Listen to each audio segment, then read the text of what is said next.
Alors, la première conférence porte pour titre l'université comme enclos d'initiation. Mais avant de plonger dans la conférence, qui est notre orateur de ce matin? Sename Kofi Agbojinou. Nous avons parlé ce matin déjà de cette nouvelle génération qui est en train de monter et qui est en train de redéfinir en fait notre rapport à l'environnement, notre rapport aux productions des savoirs sur l'Afrique. Et Sename est l'un de ces grands acteurs en fait sur l'espace public. Il est architecte, anthropologue, chercheur indépendant et entrepreneur social qui est né au Togo, à Lomé, en 1980. Il a complété ses études en mathématiques à Lomé d'abord, avant de les poursuivre en France, notamment à l'École spéciale d'architecture, à l'École nationale supérieure d'architecture de Paris, la Villette, ainsi qu'à l'École des hautes études en sciences sociales. Déjà en 2010, c'est-à-dire il y a 15 ans, Sename va fonder l'Africaine d'architecture, une plateforme qui est dédiée à la réflexion et à l'expérimentation en architecture contemporaine africaine. Cette initiative qu'il ouvre vise à explorer les potentialités d'un urbanisme enraciné dans les pratiques traditionnelles africaines et les ressources locales, tout en intégrant des approches tout à fait modernes. En 2012, Sename fonde les WOLAB à Lomé, qui est un laboratoire de fabrication passionnant, dédié au développement des projets innovants liés à la technologie et au recyclage de déchets électroniques. Ces laboratoires accueillent, forment avec soin et soutiennent plusieurs startups tout en s'engageant activement sur des questions cruciales de gestion des déchets électroniques au Togo.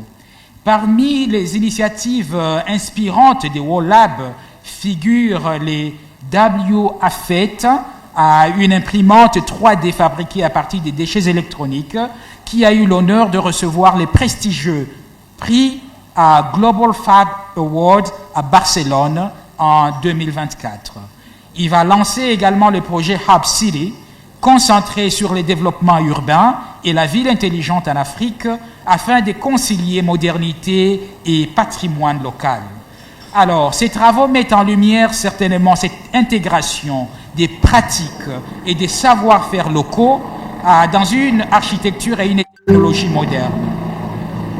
Il insiste surtout sur la nécessité de repenser l'urbanisme africain en s'appuyant sur des modèles vernaculaires, ce qui offre une belle occasion de relever les défis de la croissance urbaine tout en connectant la ville à la nature. Nous allons passer la parole à notre orateur et Sarah et moi-même, nous allons co-animer l'échange, la discussion qui va suivre après. Je passerai la parole certainement à Sarah, qui sera presque comme la répondante, qui va analyser les discours et nous permettre d'entrer dans la conversation et le débat avec notre orateur. Monsieur Sename, s'il vous plaît, vous pouvez prendre la place. Bienvenue.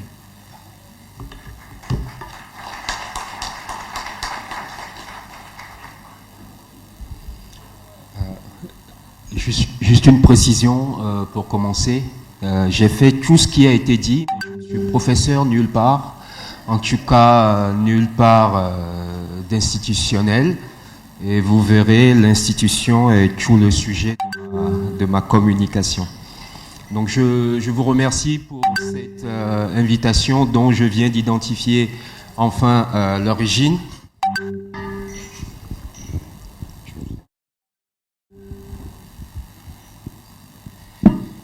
Et autre précision, cette conférence ou cette leçon est une commande que je ne m'explique pas. Certainement que mon expression a dû dépasser mon esprit et une fois j'ai dû mobiliser les deux termes enclos d'initiation et université sans les prudences de rigueur et me voilà sommé en quelque sorte de m'expliquer. Alors j'ai essayé de me dépêtrer un peu de cette situation très difficilement ces derniers jours. Et le chemin m'en est en fait apparu que cette nuit à 1h du matin, quand mon avion atterrissait. Et donc depuis, j'ai essayé de rassembler quelques notes. Donc ma conférence risque d'être un peu décousue. Je vous prie de m'en excuser. Il ne sera pas orthodoxe non plus sous un certain nombre d'aspects, mais comment pourrait-il l'être?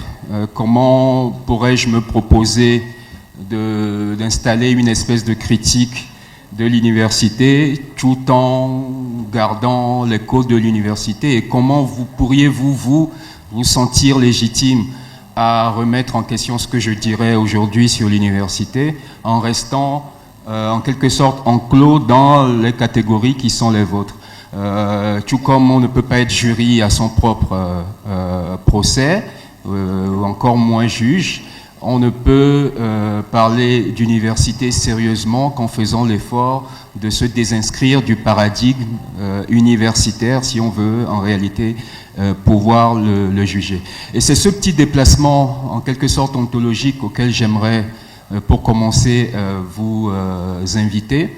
C'est Thomas Kuhn qui est le grand philosophe des paradigmes et des sciences qui disait que on a tendance souvent à penser que le processus scientifique est cumulatif, mais qu'en réalité les sciences n'évoluent que par renversement. C'est-à-dire qu'il y a une science qui émerge, qui subjugue l'ancienne et qui la remplace. Et donc c'est une série, un cycle de révolution que le développement scientifique. C'est la même chose pour les paradigmes.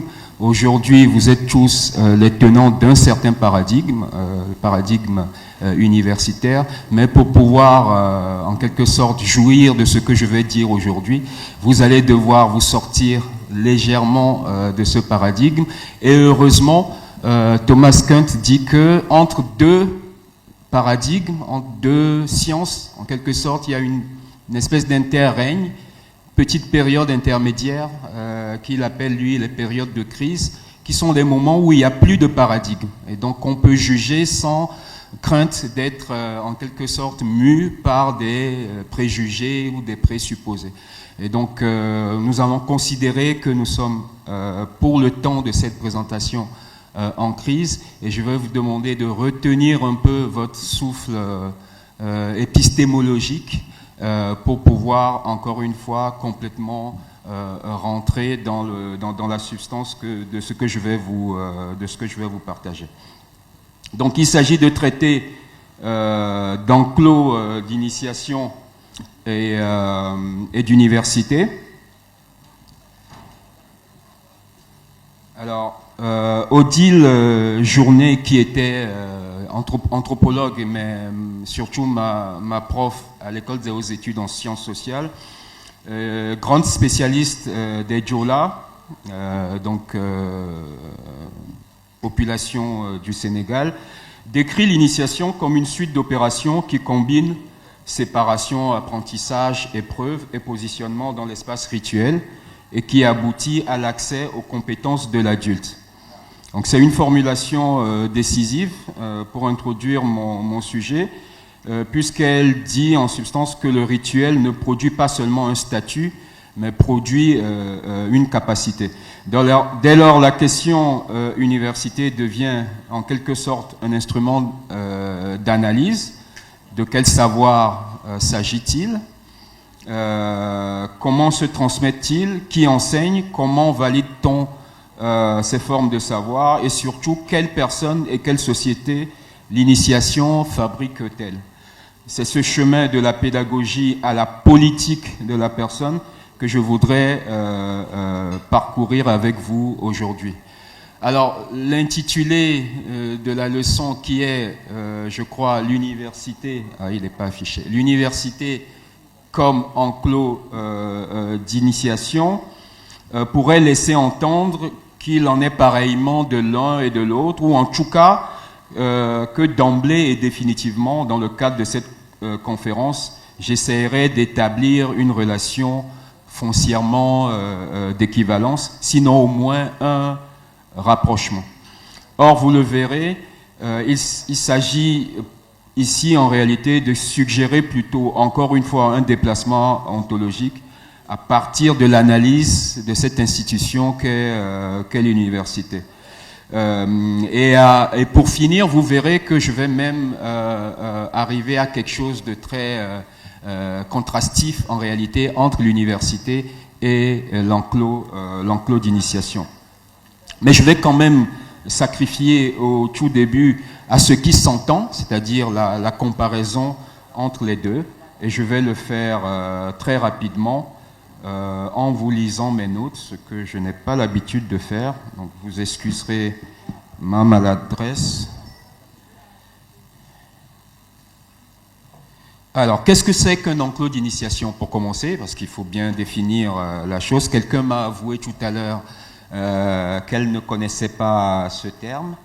Donc l'enclos d'initiation, encore appelé enclos initiatique, désigne généralement des espaces rituels, parfois clôturés, mais pas forcément. Donc par enclos, n'imaginez pas une clôture matérielle, c'est plutôt une espèce de lieu, pour ne pas dire d'espace réservé.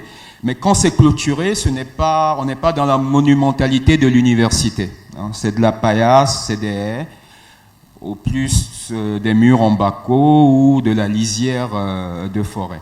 Donc ces lieux sont utilisés pour des rites de passage, donc d'enfance à jeunesse, de jeunesse à l'âge adulte, dans plusieurs sociétés, essentiellement des sociétés d'Afrique de l'Ouest. Alors, qu'est-ce qu'on y fait? Il semblerait qu'on y marque très fortement un passage social. C'est le lieu du changement du statut. Il semble aussi qu'on y acquiert un certain nombre de savoirs à travers des récits, des généalogies, des règles de vie qui sont transmises, des codes moraux, de l'aptitude à gérer des conflits. On n'y forme pas que l'intellect, visiblement, puisque on apprend aussi l'endurance du corps, et parfois il y a même des épreuves un peu symboliques qui sont censées travailler l'esprit et le contrôle sur soi. Ceux qui sortent des enclos d'initiation semblent être renforcés du point de vue de l'identité de groupe. Donc il y a une capacité, semble-t-il, de ce dispositif à faire corps sur la collectivité qui est recluse. Donc d'autres éléments qui permettent de cerner l'enclos d'initiation, j'y reviendrai plus en détail. Souvent c'est un espace forestier. Donc l'enclos est un enclos hors du village. L'entrée ou les lisières sont très contrôlées. Il y a beaucoup de seuils, dont des zones d'interdiction, ou en tout cas beaucoup de seuils à passer qui sont ritualisés. Les architectures sont des architectures, comme je vous l'ai dit, de l'invisible. Donc ça va être juste des fois une plantation d'arbres ou des haies. Voilà, donc pour essayer de vous définir ce que c'est qu'un enclos d'initiation. Il y a déjà là quand même un certain nombre de faisceaux d'indices qui laisseraient entendre qu'il s'agit là de ce que Cartry par exemple va appeler des écoles de brousse. Celui qui saute franchement le pas, ça va être Amadou Ampateba, auteur pivot sur les pédagogies initiatiques dans l'imaginaire donc ouest-africain. Alors, si vous ne voulez pas, comme je le fais très hasardeusement, utiliser le terme d'université accolé à l'enclos d'initiation, j'ai cherché pour vous, j'ai demandé à ChatGPT qu'est-ce qu'on pouvait mobiliser comme alternative. Et ChatGPT propose de parler plutôt de hauts lieux de savoir, d'institutions de formation à la certification sociale ou de dispositifs d'enseignement supérieur endogènes. Mais il m'a bien prévenu que ce serait vraiment très hasardeux et à mes risques et dépens si je continuais à parler d'université. Donc, il semble qu'il y ait une espèce de prudence conceptuelle à mobiliser. Je la reprends volontiers à mon compte. Et l'analogie que je vais poursuivre tout à l'heure sera plutôt une analogie fonctionnelle, plus que quelque implication que ce soit d'une identité similaire qui serait institutionnelle. Donc c'est dans la fonction que l'enclos et l'université se retrouvent. Partout ailleurs, ils semblent être très différents, y compris pour l'intelligence artificielle. Alors, l'université classique, je ne vais pas vous faire l'affront de vous le définir. J'avais mis ça là, mais... Alors, je vais quand même, donc cette fois-ci, vous dire très clairement qu'est-ce qui pourrait nous amener à risquer de considérer qu'il y a de l'université dans l'enclos d'initiation. Premier élément, le fait que c'est des lieux de transmission de savoir spécialisé. Ce n'est pas du savoir comme cela, il y a différentes catégories de savoir, il y a autant des compétences techniques que juridiques, politiques, religieuses, rituelles, artistiques, qui s'acquièrent dans le moment de réclusion. Il y a une autorité du savoir, ça ressemble beaucoup aussi à ce qu'on a dans l'université. Donc il y a de la légitimité du savoir qui souvent est liée à l'âge ou à l'expérience de celui qui transmet. Donc le savoir est autorisé par des aînés, des maîtres, des dignitaires. Et autre indice, le savoir a quand même un statut public, c'est-à-dire qu'on sait qui sait, mais on ne sait pas toujours ce que la personne sait. Donc il y a quand même un caractère secret dans l'enclos, mais quand quelqu'un sait, c'est ostentatoire. Il l'affiche par de la parure, une coupe de cheveux qui a changé, ou enfin un pagne, ce qu'il n'avait pas jusque-là. Donc, autre chose qui ressemble beaucoup à l'université, le principe de la certification. Donc, il y a un système de grades avec des certificats aussi dans l'enclos d'initiation. Il y a une sélection et il y a une progression. Donc, on pourrait parler presque de curricula. Et l'enclos est l'occasion de se constituer un réseau. C'est la même chose pour les universités. On verra après que ce n'est pas du tout le même type de réseau. Donc chez toujours Odile Journet, l'initiation apparaît explicitement comme une institution de formation qui articule transformation sociale et organisation spatiale. Le côté spatial est ce qui va nous arrêter tout à l'heure. En pays Diola, donc, les rites qui construisent femmes et hommes adultes mettent en œuvre des opérations complexes combinant séparation, je l'avais dit, apprentissage et révélation, épreuve, positionnement spécifique dans l'espace rituel.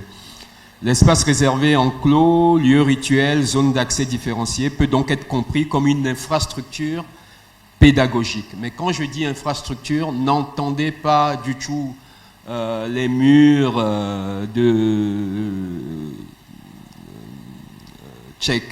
l'université Cheikh Anta Diop. Encore une fois, ici, l'infrastructure n'est pas matérialisée en tant que telle. Donc, restons, j'ai plein de références, mais je vais vous en faire, je vais vous les épargner, et arriver directement donc à la question de l'espace, ce qui me semble le plus important à communiquer. Donc, jusqu'ici, je partais d'un certain nombre d'éléments qui rapprochaient les deux pôles, en quelque sorte. Alors, ce que je n'ai pas dit, qui est là, pour le coup, est une parfaite dissonance, c'est que l'université, c'est dans le terme, ambitionne un savoir global, alors que l'enclos produit un savoir très situé. On parle même de local knowledge. Et le savoir est produit dans une espèce de radicalité de l'inscription du corps humain dans l'espace où il acquiert le savoir. Et le corps et l'espace se transforment mutuellement dans cet acte d'acquisition. Mais donc je voulais parler d'espace, et là je vais le faire en mobilisant Michel Cartry, qui est anthropologue aussi, français, enfin qui était, puisqu'il est décédé. Michel Cartry est un peu le père de ce qu'on appelle en anthropologie le mouvement des comparationnistes. Il compare plusieurs sociétés, ce qui n'était pas bien vu jusqu'à lui. Et donc, ce que fait Michel Cartry, qui est très intéressant, c'est qu'il n'isole pas l'enclos d'initiation, il dit que l'enclos d'initiation participe d'une famille plus large d'espaces, que lui, il appelle les bois sacrés. Et dans cette famille, il y a deux catégories. Il y a l'enclos d'initiation dont je vous ai beaucoup parlé, mais il y a aussi la forêt sacrée, ou le bosquet sacré. Et ce qu'il y a d'intéressant, c'est que Cartry explique que l'enclos d'initiation est toujours ou généralement en forêt, donc dans l'espace de la brousse ou dans l'espace sauvage, et il recrée symboliquement la société de l'homme dans le sauvage. Et ces sociétés qui ont des enclos d'initiation dans le sauvage ont aussi des forêts sacrées, et la forêt sacrée, c'est un espace qu'on patrimonialise en quelque sorte, qui est réservé, où il y a des interdictions de prélever, on ne peut pas faire le feu par exemple, donc des espaces qui semblent vouloir performer la nature sauvage intacte, et ces espaces-là par contre sont près du domestique. Donc l'initiation a cela de très différent de l'université ou l'enclos d'initiation, qu'il est, semble-t-il, un dispositif pour recréer du domestique dans le sauvage, en miroir avec du sauvage très près du domestique. Et c'est là où je voudrais vraiment que nous nous arrêtions, parce que je pense qu'on tient là quelque chose de fondamental qui distingue l'enclos d'initiation de l'université, que si l'université saisit, pourrait la civiliser en quelque sorte. De quoi il s'agit? Pour vous expliquer cela, je vais vous faire une espèce de contre-histoire de la modernité, en partant du postulat que ce que nous appelons la pensée moderne, en réalité, a un fondamental, c'est le naturalisme. Qu'est-ce que c'est que le naturalisme? C'est cette idée saugrenue que l'homme européen a eue, qu'il pouvait se séparer de la nature. C'est complètement contre-intuitif pour n'importe quel autre humain sur la planète. C'est une révolution conceptuelle qui est apparue en Europe. Alors ça s'expliquait par une situation particulière de l'homme européen qu'il était sous le poids de plusieurs contraintes, et que les philosophes ont donc voulu l'émanciper, et pour modéliser en quelque sorte ce qui contraignait l'homme européen, il y a eu une espèce de glissement métaphysique qui fait que le penseur européen a considéré qu'en réalité, ce qui contraignait l'homme, c'était l'organique. C'était tout ce qui était incontrôlable, tout ce qui était sauvage, tout ce qui était naturel. Et donc il y a une pensée très subtile qui va se mettre en place en Europe, dont le fondamental est que l'homme doit se séparer de la nature pour se réaliser pleinement en tant qu'homme, c'est-à-dire libéré de toute contrainte qui est une contrainte du dehors de lui. Donc il y a la nature, certes, dont il faut se séparer, et c'est cet acte de retrait par rapport à la nature qui produit la civilisation, qui fait que l'homme réserve son espace et décide d'y mettre ses lois à lui et ne plus dépendre de lois qu'il ne contrôle pas. Mais après la nature, il y a encore quelque chose qui ressemble à de l'arbitraire organique, c'est le groupe, c'est le social. Et donc tant que tu restes en groupe, tu n'es pas encore complètement libéré, tu n'es pas encore complètement émancipé du point de vue du métaphysicien européen. Il faut aussi que tu t'extrais du groupe. Je ne vous fais pas dans le détail, mais donc après le naturalisme, on va théoriser l'individualisme, mais sur le même modèle que la nature. Il en était du lien en quelque sorte, comme de la liane. Et ce mouvement d'extraction second, qui est l'individualisme, va être beaucoup justifié par l'économie, parce qu'évidemment, du moment où tu te sépares de la nature, tu peux voir dans la nature des utilités. Tu peux imaginer que tu mets la nature en ressources, ce qui n'est pas envisageable pour quelqu'un qui se croit en parenté avec la nature, ce qui est le cas de beaucoup de sociétés traditionnelles. Donc, ils ont une relation dans l'utilisation de la nature qui est beaucoup plus mitigée. Mais quand tu te sépares du groupe, tu peux aussi commencer à envisager que tu fais du profit de ton homologue humain. Et donc, l'économie va théoriser que la concurrence de tous contre tous est la loi naturelle et qu'elle produit à terme une valeur partagée. Et parce que je n'ai pas le temps, je vous saute les médiations, mais j'aimerais que vous envisagiez que le plus loin qu'on pousse cette réflexion, et le penseur européen l'avait poussé jusque-là, il faudrait imaginer qu'il y a un dernier bastion d'organicité dont l'homme doit s'émanciper ou duquel l'homme doit s'abstraire pour qu'il soit complètement achevé comme humain. Et ce dernier bastion, c'est le corps. Le corps reste une contrainte organique qui nous prescrit des choses dont on aimerait bien pouvoir se passer, ou en tout cas sur lequel on pouvait avoir du contrôle. Et donc, en réalité, l'homme émancipé du point de vue des Lumières, du point de vue de la métaphysique européenne, c'est aussi un homme séparé de son corps. Sauf que, historiquement, les penseurs européens n'avaient pas les moyens techniques de mettre en chantier cette dernière extraction, si vous voulez. Et aujourd'hui, par contre, les moyens existent avec le digital. Ce que je veux dire par là, mais je suis allé très vite, c'est vous dire que le fondamental de la modernité, en réalité, c'est cette idée qu'on puisse se séparer de la nature. C'est tout ce qui a produit la civilisation dans laquelle nous sommes aujourd'hui. Mais cette modernité n'est pas achevée dans le passé et nous ne sommes pas en train de souffrir des conséquences d'une modernité achevée dans le passé comme nous le croyons. En réalité, la modernité est véloce. Elle sent qu'elle a le potentiel d'achever son projet, qui est de séparer complètement tout et de collecter uniquement une sorte de substance dernière de l'humain et d'atteindre la totale transparence. Pourquoi je vous refais cette espèce de contre-histoire de la modernité?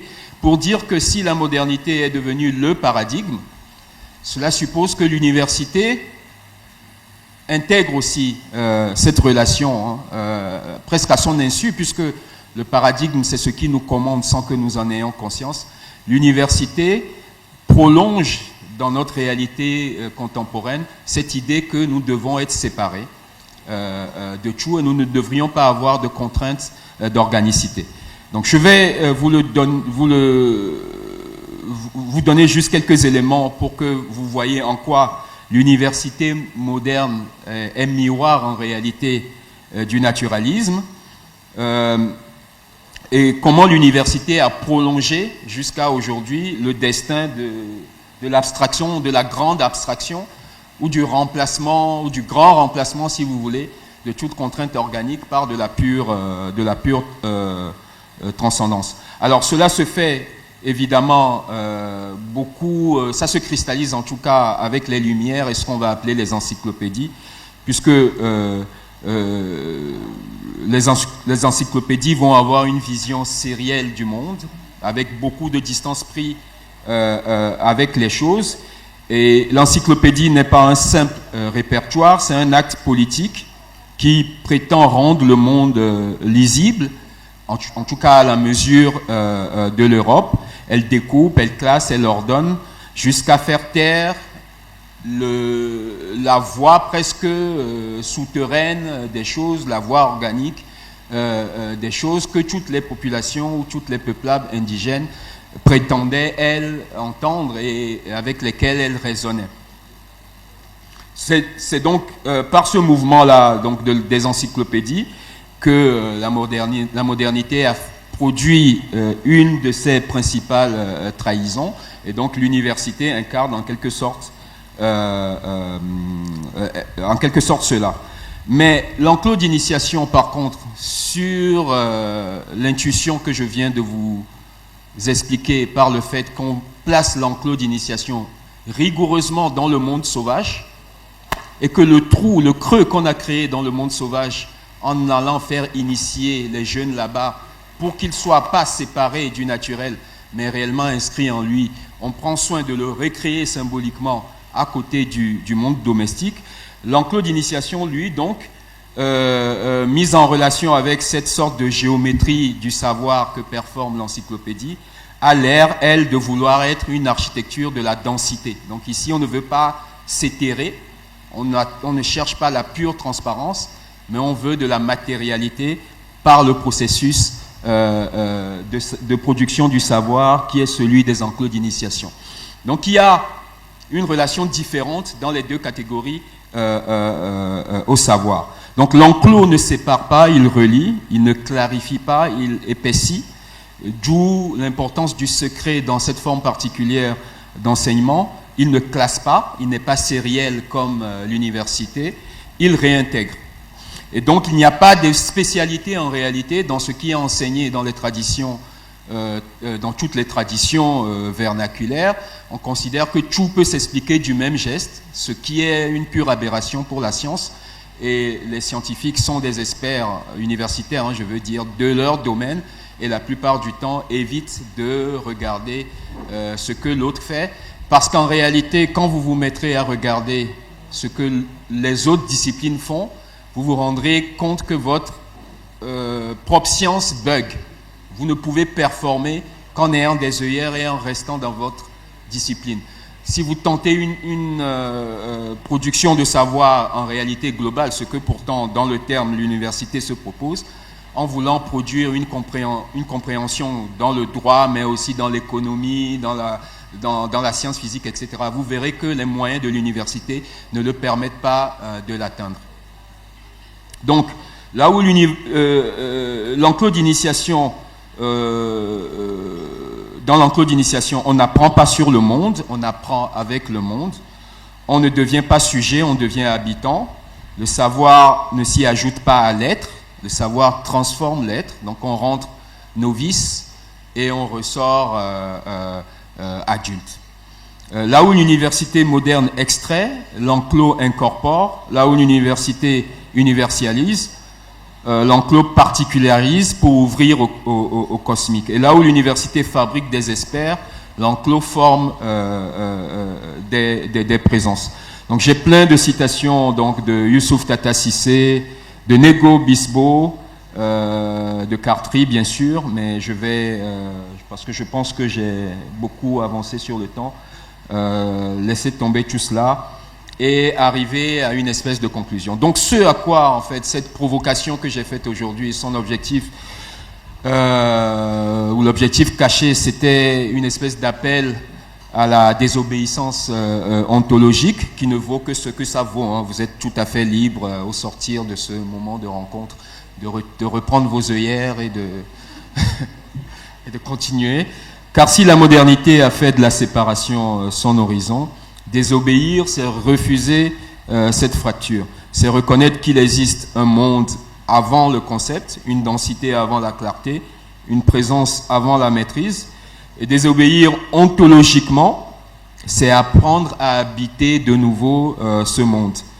À faire du savoir non plus un instrument de la distance entre les choses. C'est ça le naturalisme, hein, c'est parce que je prends de la distance avec la nature que je peux dessiner la nature comme elle est.